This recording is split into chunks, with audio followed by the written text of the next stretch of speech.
Welcome to the Mingo and Karen Show, the podcast. We're excited that you've chosen to explore the topic of life with us. All of us are here for a reason, so let's venture on this journey together. So we wanted to start our first podcast of 2020 off with a message that is going to transcend even this year. So we know that, we're kind of time stamping this because we're putting a year on it, but I'm telling you, whether it's 2020, 2030, 2040, this message is going to be relevant. And this year I have made a conscious decision to just be brave enough to be myself. That's necessary for me moving into this year. There are so many times that I feel like I didn't, I wasn't just fully who I am because it's like, oh my God, I don't want to talk too much, or I don't want to be too opinionated or too strong or too whatever, because I don't want to, I want to make sure that everybody in the room is comfortable, but making sure that everybody else is comfortable causes me a level of discomfort. And I think it's important that this time moving forward in my life, that I myself is the person I'm the most comfortable with. I've actually grown a lot over the years, and I've had a growth journey out of this world, but I'm grateful for who I am today. I'm comfortable in who I am. And so I figured if I'm feeling this way, somebody else feels exactly the way I feel. Oh, absolutely. And so I want to be brave enough to just be caring and not worry about if being myself is going to be acceptable for everybody else. I can't do that this time. Well, when you break it down, when you're talking about bravery everybody's bravery is not going to be the same. Right. Some people's bravery is standing up for themselves. Mm-hmm. Some people's bravery is standing up for others. And some people's bravery is just, they don't know. It just shows up at a moment. Right. Being brave enough, to be yourself, mm-hmm. that quality right there, a lot of people want to know how to get there. They want to know how to do it. But if it ever happens to them in any moment, if it ever shows up, that feeling is addictive. Yes. Very much so. And when you get a feeling of something, you get a taste of something, it's like when you experience a new dish, a mm-hmm. new food, you mm-hmm. tried a new restaurant. Right. And I'll give a great example. One of my twin sons recently, he introduced me to this fruit. Mm-hmm. I don't know the name of it. It's some type of Asian fruit. Mm-hmm. And the look of it is very wild. Mm-hmm. I mean, it's out there. Mm-hmm. But I was brave enough to say, let me taste it. Mm-hmm. Because when he said, Dad, it's kind of like a grape. Mm-hmm. I said, okay. And so when I bit it, it reminded me of a fruit from my childhood. Mm-hmm. And I'm like, oh my gosh, and it's sweeter, it's mm-hmm. better. So that's on the simplest level. Right. But how about bravery of stepping out in a relationship, or stepping out on a new business venture, mm-hmm. or just stepping out on your life, or being able to set boundaries. Right. That kind of bravery right there, that's like warrior type bravery. mm-hmm. And that's the kind of bravery that comes from somewhere deep, and we all have it in us. Mm-hmm. We just don't know how to access it repetitively. Right. And I think that's what we want to work towards, is saying, hey, how do I channel into the best of me when I need me to show up? Mm-hmm. So this year, I definitely want to use that bravery tool that we all have in us. mm-hmm. And I want to step up for myself mm-hmm. all the time, not some of the time, not inconsistently, mm-hmm. but just saying that I have to do this. This needs to be done to be the best me this year. Right. And I think one of the main components that has transformed where I am is discovering myself. I can't speak for anybody but me, but I know how lost I've been in my life. I've been not present in my own life before. And so in order to be brave enough to be yourself, you have to discover who you are. One thing about me that a lot of people, unless they know me personally, because I don't even really show this part of my personality in the podcast, and I want to do it more, but I love to tell jokes. Like, y'all know that about me. Y'all know, I'm a clown. Mary Jane joke. Right. Like, oh, whatever. You're a hater. But I love to tell jokes, and I freaking love to laugh. And so I'm always, the person that I bring into the room most of the time is the serious me. So people don't even really know, like I have a filthy I have a filthy mouth. Like, it's crazy. My sense of humor. What are you? Borderline sailor. I'm just saying, like, but I want to. I don't necessarily have to incorporate. You know, I don't have to cuss someone out for them to like get my, get who I am, or I don't have to always say like some, crazy Some joke. out of left field. Yeah, but the fact that I am funny and that most people who know me in my real life consider me to be funny is something that I want to be brave enough to share this year. But you think about it. If you're walking in rooms or you're in rooms where you can't be yourself, those are not rooms you need to be in. Absolutely. Not this year. Not this year. It's time out for that. It's like surround yourself with people who accept Karen for who she is. Right. People who accept Mingo for who he is. Because I'm open to say I want to accept you for exactly who you are. So as your friend, as maybe your coworker, whatever the case may be, if they have to change because I'm in the room, well then I need to know that, because that's a problem. Yeah. You shouldn't have to alter who you are to make Mingo feel comfortable. That's craziness.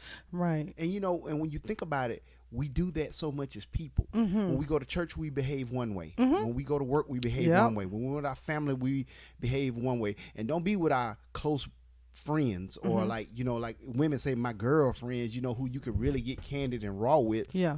Why can't you be candid and raw everywhere you are? I'm not saying every discussion needs to be had in every place, because we understand that every environment is not the environment to have all discussions. But 90% of Karen need to be in that room, because what happens is if you're not 90% of Karen in that room, that means you being 10% of yourself all the time. Yep. And then if you working an 8-hour job, like that, and for 8 hours you only get to be 10% of yourself, you're gonna have issues. You're gonna have things that rise up in you and say, you know what? Why can't I be myself around them? And if you do that for a certain period of time, you know how they say that old saying that if you don't use a talent, you'll lose it.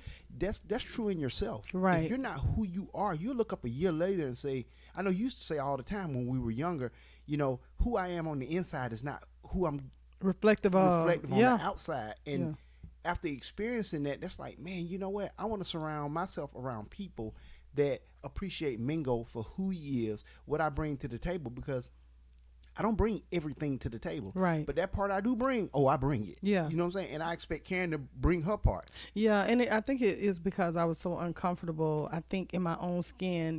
Kind of the way I was raised was to always be your own best critic. And so it's good in one sense, because it's like, okay, don't go ahead looking a mess and looking a fool. Oh, yeah. But the other aspect of it is I was always being critical. Yeah. You understand? So I couldn't, I wasn't, I couldn't find the good. And, okay, well, I look pretty today. It's like, okay, I look pretty, but that piece of hair is out of place. Think about this. Your eye was trained to critique and not appreciate. Absolutely. I completely agree. And I think where I am in my life now is, okay, I can do it all. I can say, okay, Karen, now don't. Now elaborate on that, because a lot of people don't understand what you mean when you say I can do it all. So if I feel I can critique myself, but I can also appreciate and uplift myself. So you're your own best critic. So you like, hey girl, this ain't a skinny jean week for you. It's not. Right. This might be the flowy dress. Right, absolutely. Well, it's just like, for me, I'm not comfortable. So a lot of, people wear like bodycon dresses, for example. I'm not comfortable wearing a bodycon dress, right? So I'm not going to put myself in a position to wear something that's not flattering to me. To me, that's when being a critic or critiquing myself is healthy. But I also think and that not the bodycon dress itself, it's just the bodycon dress on me, you. Absolutely, on me. I'm talking specifically for me. But I feel like when it comes to, if I have on something that I really look good in, I will find something. I don't care how good it looked, I was going to find something wrong. And I've learned over the years from you, because you always say, babe, you look beautiful. Or if something that's not flattering, you say, babe, why don't you try to put this on, put this on instead of what you have on right now. Or you would try to make a suggestion versus like, I don't know why you put that on. Like, you don't make me feel any kind of way. But the issue with always looking for outside validation is you never fix what's wrong within you, or what's wrong necessarily. But like, for me, I knew that what I made as a priority in my life was the faults, what I did, everything that was wrong versus everything that was right. And so being brave enough to be myself is like, I can do all of it. You think about this though, the confirmation process is the best and worst thing that ever happened to us. Very true. Because sometimes you can feel good about what you have on, Mm-hmm. what you're doing, what you're saying. But then if somebody put in your head, well, because we were raised this way, or because we were exposed to this or exposed to that, that's what it's going to be like. Mm-hmm. So now you're running through all your friends, you're blowing up your phone, you're in all your contacts, you're on Facebook and Instagram Trying to get find validation. one confirmation. You're like, oh, the Bible said 3 times. Yeah. You know what I'm saying? And I'm not mocking the Bible at all. No, I know what you're saying. You're saying like you'll create an idea of what you need in order to be validated. Yeah. So when you should have validated yourself. Absolutely. Because self-esteem, Ooh. that's a major thing. That's a whole other because topic. if you don't accept the self part first, the esteem doesn't even matter. Come on now. You have to accept that I am Karen. Uh-huh. I bring something to this room. Yep. I bring something to this table. Mm-hmm. When I come in this room, it's some people in here who looking to meet me. Mm-hmm. It's some people looking to know what I know. But equally, it's some people I'm I looking need to meet. know. Yeah. That's what we have to That's what we have to realize. We can't let our arrogance meter, or we can't let our confidence meter get so high that we don't realize that we're only 50% of every equation that we in. Absolutely. You give 100% of yourself to be 50% a part of something else. And people don't get that. Yeah. They don't get that. People say, well, why are y'all doing a podcast? Well, why you ain't doing a podcast? Why not? If you have something to say it. versus just bumping your gums at work by the water cooler. Yeah. If you got all these people standing around you and these people look at you, you have a responsibility. Yeah. See, we're not out here to per se tell you what you should and shouldn't be doing. We're saying this is our resume. This is what we've done. We've raised kids. We've been to college.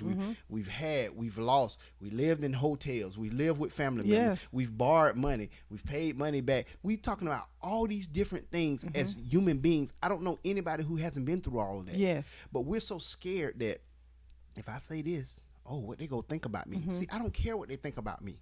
I care what I think about me. Right. Absolutely. And I have to understand that, especially being an example of having 3 sons. These guys will go on to be husbands. They'll be fathers. They're gonna do the same thing I'm doing right now. So I have a responsibility. So I have to be careful on how I move. And I think that in that whole bravery piece, in that whole, discovering who you are thing, you can't have the courage to walk in a room when you don't necessarily know who you are. Like you said, you talked about how your ego may show up. Yeah, something's gonna show up in the room regardless because you're walking in it, right? Yeah. But to me, it's important to figure out what that is that comes into the room for me. And I just refuse. I mean, it's almost like it's like, for example, with me and my girlfriends, right? We all have, we just behave differently with each other. We don't have to see each other every day or every year. We don't have to talk on the phone a lot. We are comfortable in who we are with each other.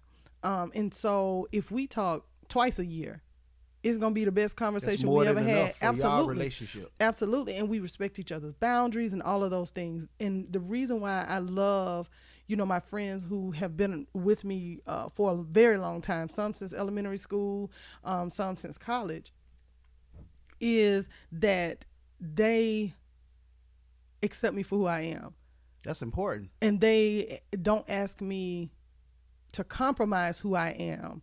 Now, if it's something that they see and they're honest enough that if it's something that bothers them or something they don't like, we're honest with each other. And that's a thing for me that's really important, because I remember when I was younger and I used to be surrounded by a lot of people.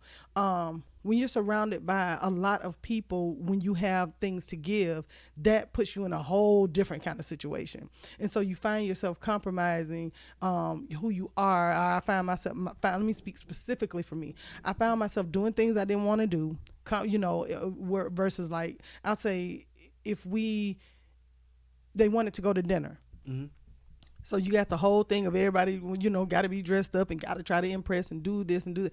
I am not about that life in 2020. Yeah. I'm not doing anything to impress anyone. I'm impressing myself first. That's important. And however I show up in the room, as long as it doesn't offend you, or I'm not hurting your feelings, or I'm not doing something to demean another person, I'm going to show up as myself. But with you going on that level, people want to do that. I can only imagine when you speak like that, somebody hear this and say, you know, that's how I feel, but I can't say that to my friends. So then you ask yourself, are they your friends? Yep. A friend won't tear you down. Yeah, that's true. To me, a friend should fit the definition of love. Yes. The kindness, you know, all the things that come along with love. I think a friend should encompass at least a couple of those things. Because a friend is always causing confusion, dividing the group, transferring mess. Everybody know what I mean, transferring mess. Yeah. You know, somebody confide in them and then they come tell everybody, but say don't tell nobody, and they think, you know, the whole group know. That's not the kind of relationships I want moving forward. And I haven't had a whole lot of those. See, I'm very selective of who I'm around. Are. Not because I judge anyone, because if anybody got to be judged first, it's me.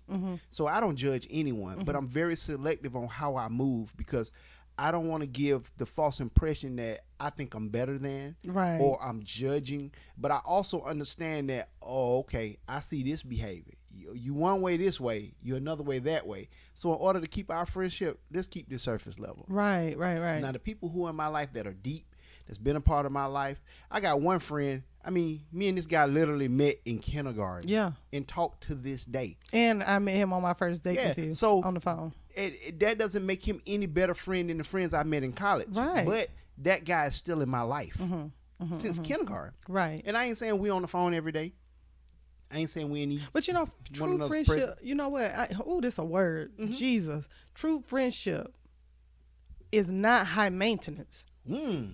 Wow. If you gotta always constantly have to make sure that you are paying them compliments or doing things that they want to do, you're or a superficial whatever. friend. I'm not. Karen in 2020 is not doing none you know of what that. you are? What? You're a sidekick. You're a what? sidekick. You know what I'm saying? Yeah, you're like Batman and Robin. You're there to stroke their ego. And I'm not about that life. So what that means is that it's okay to have a support system. Yes. It's okay to have a group of confidants that you can just, this is how I am, this is raw, this is my feelings. Good friends will say, I know Karen. She might not necessarily mean what she's saying right now, but we absolutely need her to vent in the way she needs to vent. Because I call it switches and buttons. Switches and buttons. Okay. There's a fool switch and there's a fool button. Okay. A fool switch, right? Yes. Something is said, you pop off. You can flip the switch and it go away. But most of us possess that fool button. I know when where you you're push going. that thing, and then you got to push it again to let it loose. It just don't pop out. It got to work its way out. Yeah. So you might say some crazy stuff. You might feel some crazy way, but you say, hey, blame my head and not my heart right now, because I need this minute. I got to get this off my chest. But equally, in a tight group of friends who know themselves, you have to know that the same way somebody allowed me to do that. Yes. I can't be so self-righteous when they're in that moment. I don't allow them to do that. That's friendship. Yeah. And you know, my friends and I are like that. We know, like, I mean, when I say I know off the top of my head exactly who I can call for what, that we can have a discussion, that we respect each other, we respect each other's advice, and I know that I don't have to not be myself. Like, if I need to say what I need to say, because again, my mouth can be off the chain. Say like Paul McCartney. I and Michael mean, Jackson. I'm just saying, my mouth can be off the chain, and so It can. well, and I'm in this year, I'm fully walking into it, being brave enough to say it. I probably won't get his potty mouth on this podcast, of course. Rick James. Whatever, but my friends know that when I call them, they're going to have a cuss fest, especially if I'm mad, because I need to get it off my chest first. And then I'm open enough to really hear what they have to say, because I'm calling them because I'm soliciting something from them. I want their advice. I want their opinion. I need their assistance, because if I'm frustrated in the moment and I need for them to hear me out, number one, but I also need for them to tell me the truth about, if I'm wrong about something.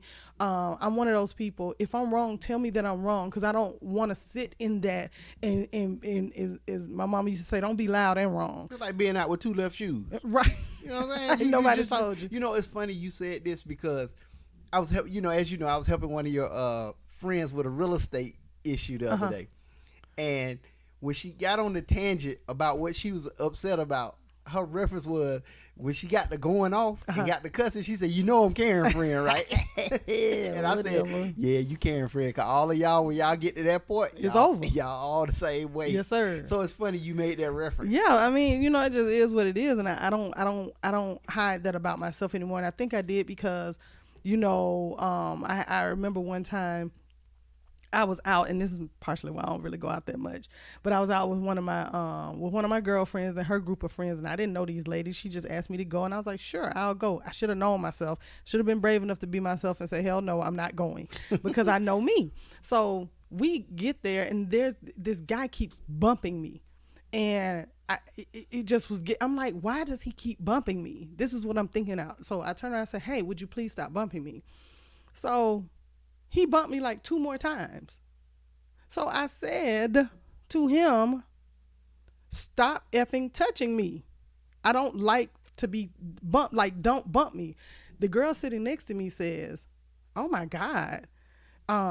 She said, oh my God, you that wasn't lady. Like, you don't sound like a lady. I looked at her. I said, who the F ever said I was a lady? You don't even know me. She didn't know. She did not know. And so if I had known myself, I would have known not to take my butt out there, because I didn't want to go anyway. I compromised who I was going for somebody else, knowing I didn't want to go.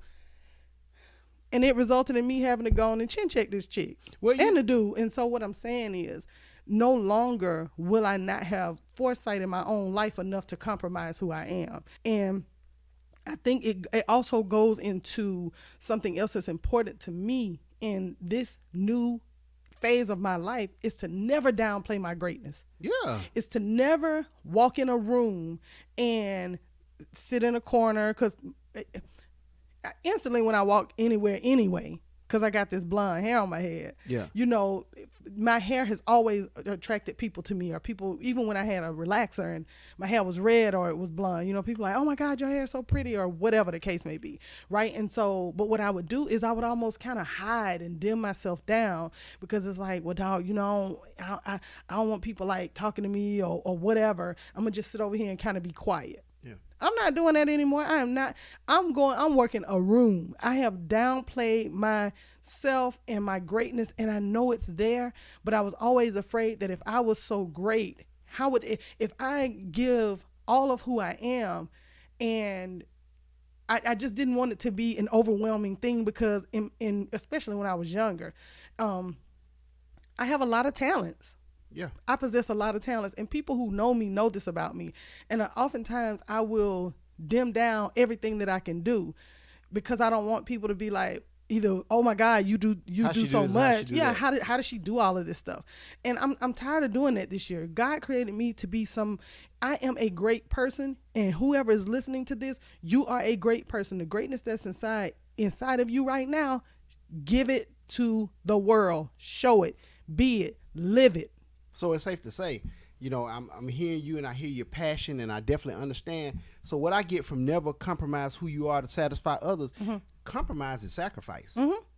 You have to decide on how much more I'm going to sacrifice, how many more times I go sacrifice, how many more times I'm going to be let down, but I feel like I got to keep it together. See, the best thing I've learned over my years on this planet, sometimes it got to fall apart. Absolutely. Sometimes it got to hit the floor and break into so many pieces. It doesn't matter if you have glue, tape, whatever, a rewind button. It's not going to change it. Yeah. And so I cannot compromise who I am anymore, because I don't feel like anybody has any superpower that I don't have. That's right. I think everybody has the ability to tap into what you're supposed to be. If Karen can sing and Mingo can't sing, I ain't trying to throw no concert at the Fox Theater. But I might get up there and be the MC. Right. Because I know how to talk to the crowd. Yes. I know how to interact. Yes. I understand my role. See, people don't understand their role. Yes. I just had a conversation with our young adult children. And I told them, every time you change your mind, you start over. That's right. That's not a problem if you don't accept it. That's the only problem. You have the right to change your mind. You have the right to do something different. But if you don't accept the fact that, okay, Karen is a singer, right? She knows how to sing. But let's say Karen wake up this next morning and say, you know what? I really want to be in theater. I want to act, but she has no acting skills. So now she has to go through the classes or whatever she has to go through to become an actress. You're starting over. Right. The fact that you can sing doesn't change the fact that you don't know how to act. That's right. That's what we have to accept. We have a really big problem with accepting and compromising. We don't have to keep compromising. We have been compromising for too long. Yes. We have to be a real voice in our own life. That's right. Don't go to work and, just because you get this revelation today, now you Gandhi walking around work. No. I'm going to tell you something. If you apply the tools that you learn in your life, you'll get a far greater people wanting to know what you're doing than you running your mouth at the water cooler. Because see, if you're just talking, but then they looking at you, because people will always look at you first. Yeah. And, people size people up. They may not admit that. That's in every environment. That's in work. That's in school. That's in church. That's just people. Life. That's life. Human nature. It's wherever people exist. Some people gonna be embraced. They're gonna be like, "Oh, your hair is beautiful, Karen. What color is that? What kind of products you use?" And then you gonna have that chick that's across the room with the dusty gold hair. That's like, well, don't judge. You know what I'm saying? Like. But not saying, I can't get my goal like yours. Right. And instead of instead of coming to ask me, hey, how did you do that or whatever, they just, and I don't want to say that word, but they just don't call it what it is, Karen. Haters. You got a lot of haters, and I think that... And it shouldn't be a problem with you saying haters, because that, again, is compromising yourself for somebody who might hear this podcast and get offended. That ain't my problem. Yes, and herein lies why I went ahead and said the word, because too many times, Youngler talks about calling a thing, right? Yeah. And so sometimes I know that it's a hater, but I don't call the person a hater. You feel it. And so understanding who I am, being brave enough to be myself, means that I have to face what reality is and face what the truth is, so that I can move through my life the best that I know how, without having to compromise who I am to satisfy sometimes the negativity in other people, because that really happens. You'll compromise who you are because they negative and they're insecure and they have feelings and they going through what they're going through, so you dim your light. And I'm not doing that anymore. It is time for us to be ourselves. It is time to take that bravery and take that step and be who you are. It is the best, most comfortable feeling I have ever had in my life. It's like my 19-year-old self, who used to be off the chain, child. My mouth was off the chain. Woo. Lord have mercy. I was self-righteous. I had too much mouth. I'll cuss you out in a minute, whatever. And then my lost self, I'll say myself in my 30s, both finally have merged together to create the person that I know I'm meant to be. So maturity had to kick in, and then self-work had to kick in order for me to get to a place where I am brave enough to be myself. And so I encourage you, whoever you are, to embrace who you are. And if you haven't started the process of finding out who you are so that you can be brave enough to walk in a room and be yourself, start it today. And then you also have to recognize, ending on this note, negativity is transferable. That's right. If you don't accept the fact that negativity is transferable, see, we're not so great and we're not so perfect that something that somebody brings in a room is transferable to us. That's right. And then what we were supposed to bring to the room, that has totally been altered at this point. Yes. Because now the next person we encounter, or within the next people, we're being negative about something they're telling us. That's okay. But that's why you get to know yourself. Yep. You recognize your greatness. You walk in this room, because if you were not meant to be in that room, you wouldn't be in that room. Right. So why waste your time in that room? That's right. So moving forward in this year, ending it out right now, saying this is who I'm going to be. This is Mingo Demond Allen Sr. Yes. This is who I am. I'm giving you 100% of me, because I no longer will live my life giving up 90% of myself to gain 10%. That's right. Not a good return on investment. That's right. I told a friend of mine the other day, you do one, I do one. You do two, I do two. You do three, I do three. That's the way I have to move moving forward, because that's the way it needs to be. And I appreciate you saying that. I appreciate having this conversation with you. It gave me some kind of boost or something. I feel empowered to know that I can be myself, and that I can do it unapologetically. I can do it with confidence. I can do it without holding myself back anymore. And I appreciate that. So I encourage all of you, again, to let this be the start of you being brave enough to be yourself, because you are great. This is your new life. That's it. Happy relationship building. Happy relationship building. Thank you for listening to our podcast.